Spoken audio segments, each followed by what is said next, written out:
votre emploi, c'est que cette question aujourd'hui, comment revenir à l'emploi lorsqu'on en est éloigné depuis longtemps? Comment se réinsérer sur le marché du travail après une longue période d'inactivité? On en parle sur ce plateau avec Alexandra Fick. Bonsoir. Bonsoir. Vous êtes chargée de mission au Pôle emploi dans les Alpes-Maritimes. Et Isabelle Servol, bonsoir. Bonsoir. Alors vous êtes comédienne de la compagnie du Théâtre de Lumière dans la région. On va expliquer dans un instant pourquoi vous êtes là. D'abord, on va regarder ensemble un chiffre. 9%. 9%, c'est la proportion de demandeurs d'emploi de catégorie A dans les Alpes-Maritimes. Je crois que c'est un peu plus que la moyenne nationale d'ailleurs. C'est un chiffre assez élevé. Est-ce qu'on connaît d'ailleurs la proportion peut-être là-dedans de chômeurs dits de longue durée? Est-ce qu'il représente une proportion importante? Alors ça représente une proportion importante, mais l'objectif c'est un chiffre qui bouge régulièrement évidemment, vous pouvez bien vous en douter, puisque certaines personnes qui sont inscrites deviennent à un moment donné peut-être chômeurs d'emploi de longue durée, mais notre objectif à nous c'est de faire en sorte que ce soit le plus court possible et de leur proposer des actions qui soient en adéquation avec leurs besoins. À partir de quand on est considéré comme un chômeur de longue durée? On est considéré comme chômeur de longue durée quand on n'a pas eu 12 mois d'inactivité dans les 15 derniers mois. Est-ce qu'il faut un accompagnement spécifique pour ces personnes en général? Alors, c'est pas tout à fait, on ne peut pas parler d'accompagnement spécifique parce qu'on a une offre de service qui s'adapte aux besoins de chaque demandeur d'emploi et on va utiliser en fait cette offre de service qu'on a déjà pour tout le monde. Mais après, on va l'adapter parce que notre objectif à nous aussi, c'est de partir des besoins de la personne, de voir ce dont elle a besoin, pourquoi on en est là, pourquoi est-ce qu'elle recherche un emploi depuis peut-être un petit peu trop longtemps, et qu'est-ce qu'on peut faire pour elle pour arriver à repartir sereinement sur le marché de l'emploi. Pour repartir sereinement, il y a une piste, c'est reprendre confiance. Ça joue souvent beaucoup aussi. Et il y a des ateliers de théâtre qui sont organisés par Pôle emploi. C'est vrai que ça paraît pas forcément apparaît pas forcément comme une évidence. Et pourtant, il y a des ateliers qui sont destinés à accompagner des personnes en recherche d'emploi. Mais en quoi ça consiste? Alors là, l'atelier que j'ai animé pour les demandeurs d'emploi, c'était à l'initiative de la médiathèque communautaire Albert Camus, en lien aussi avec le Pôle emploi. Et c'était autour de la thématique de l'estime de soi. Parce que c'est vrai que lorsqu'on a on va dire un long temps sans emploi, on peut perdre confiance, on peut se remettre en question à la fois sur ses compétences ou sur ce qu'on vaut réellement. Et l'idée, c'était de mettre l'outil théâtral au service de cette thématique. Donc à travers un atelier où on allait travailler à la fois le corps, puisque le corps, il a aussi son langage. Alors c'est vrai qu'on écoute souvent le corps que lorsqu'il a mal, mais en fait, Donc corps... c'est la communication dite non verbale quand on va se présenter à un entretien, par exemple? Déjà, c'est avoir cette conscience du corps, c'est la conscience de comment je me présente à l'autre, comment je me sens centrée, comment je vais m'exprimer, comment je vais me tenir. Donc, à travers ces ateliers, on fait des exercices corporels. Sur la voix aussi, peut-être? Sur la voix, sur la gestion de ses émotions. Qu'est-ce qu'on a expérimenté? On a expérimenté l'improvisation avec cette part de créativité pour que les gens puissent aussi avoir cette part de créativité, cette confiance. Et on a fait des jeux de mise en rôle où les personnes pouvaient jouer une situation avec un entretien d'embauche et ensuite des simulations d'entretien. Des simulations, voilà. Ça, vous sentez qu'il y a une attente des personnes en recherche d'emploi là-dessus, le travail sur la confiance, la simulation d'entretien? Vous sentez que c'est souvent là que ça pêche et qu'il y a un vrai besoin? Oui, alors souvent, nous, on s'en rend compte, mais les gens ne s'en rendent pas toujours compte. Donc notre objectif à nous, c'est de leur montrer l'importance de l'estime de soi. C'est pas nouveau que Pôle emploi a mis en place des actions pour travailler sur la confiance en soi. On a la chance d'avoir des psychologues du travail avec qui on peut, au sein de chaque agence Pôle emploi, où on peut avoir des rendez-vous en individuel, mais aussi on peut faire des ateliers d'estime de soi. Mais on a d'autres actions, dont une prestation que j'aime particulièrement et que je trouve très pertinente, qui est valoriser son image professionnelle, qui est une action courte de 5 à 10 jours, en fonction des besoins de chacun. Mais parce qu'il faut savoir que les demandeurs d'emploi ont des compétences. Ils ont tous des qualités, mais la vie professionnelle, la vie personnelle... Il faut savoir se vendre. Voilà. Mais le problème, c'est qu'on le perd.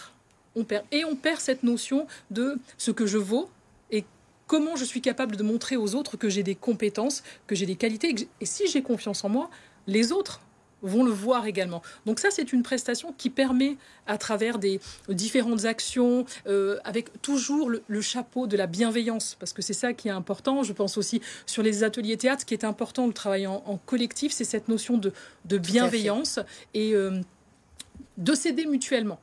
Voilà. Donc l'entraide, la bienveillance. Oui. Est-ce que vous les voyez transformés pour certains, entre guillemets, pendant cet atelier? C'est-à-dire que, oui, parce que la différence entre le moment où ils arrivent et le moment où ils repartent. Mais oui, parce que c'est une expérience. C'est comme toute expérience vécue, il y a aussi une transformation. Donc ils arrivent au début, ils sont un peu stressés. Donc on va commencer un travail aussi de respiration, de leur donner des outils pour gérer ce stress par la cohérence cardiaque, par exemple. Donc on va tout simplement être ensemble, respirer. Ça, c'est déjà un outil incroyable, parce que quand on a un entretien, on est stressé, on a le rythme cardiaque qui s'emballe, et on peut perdre ses moyens.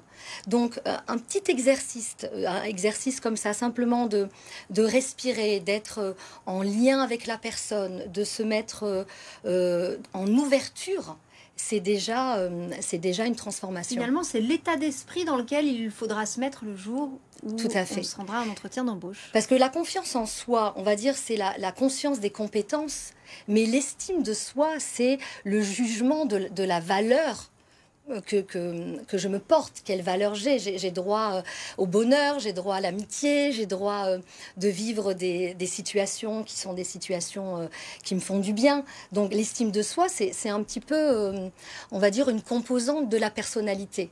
Donc nous, on va vraiment travailler sur la personnalité en simplement reconnaissant la personne, toutes ses qualités. Et ça, c'est intéressant. Alors, quel profil ont les personnes qui assistent à ces ateliers, qui participent? Ce sont plutôt des jeunes, plutôt des plus âgés? Est-ce qu'il y a des profils types? Il y a de tout? Non, il n'y a pas de profil type. Mais c'est plus des gens, la majorité, qui ont perdu confiance en eux.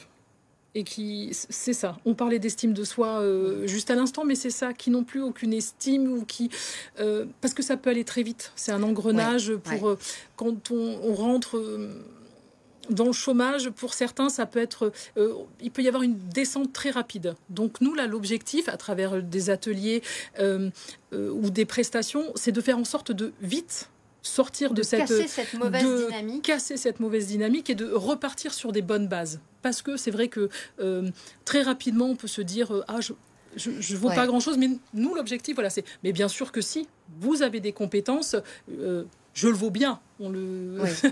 Certes, mais elle est applicable. Il n'y a pas que des seniors, il y a aussi des plus jeunes. Il y a des jeunes. Beaucoup de femmes. Enfin, nous, dans les ateliers, c'était beaucoup de femmes. Mais pour rebondir à la formation que vous avez mis en place, en confidence, j'ai une amie qui a fait cette formation. Et il y a un avant et un après. C'est-à-dire... on vient en ayant cette souffrance, parce que quand on est chômeur pendant longtemps, on vit un état de souffrance. C'est des chutes de pensée, on a l'impression qu'on ne vaut rien. Et ces ateliers où il y a le dialogue, où il y a cette bienveillance, où on remet à plat les choses, on se sent écouté. C'est vrai qu'il y a un avant et un après. Pour avoir partagé son expérience, il se passe un truc. Il se passe quelque chose. Il se passe un truc. Et alors là, s'il y a des demandeurs d'emploi qui sont inscrits à Pôle emploi dans les Alpes-Maritimes, à qui ça donnerait envie de participer, ils peuvent en faire la demande? Bien sûr, alors tout simplement auprès de leurs conseillers, mais aussi en auto-positionnement, c'est-à-dire qu'ils vont sur leur espace personnel et ils peuvent y mettre valoriser son image professionnelle et ils peuvent se positionner seuls, via leur espace personnel, sur cette prestation. Donc on peut en faire la demande. J'aimerais bien qu'on aborde avec vous un point, c'est quand même la crise sanitaire qui a aussi renforcé l'isolement. Est-ce que ça, c'est quelque chose que vous constatez des personnes qui, du coup, se sont davantage enfermées parce qu'il y a beaucoup de liens sociaux qui ont été cassés, donc si en plus on n'a pas de travail, c'est encore plus compliqué. Oui, bien sûr. Mais même nous, dans notre domaine artistique, on a senti que pour certains artistes, ça a été... compliqué, le retour à l'emploi aussi, le retour à la scène.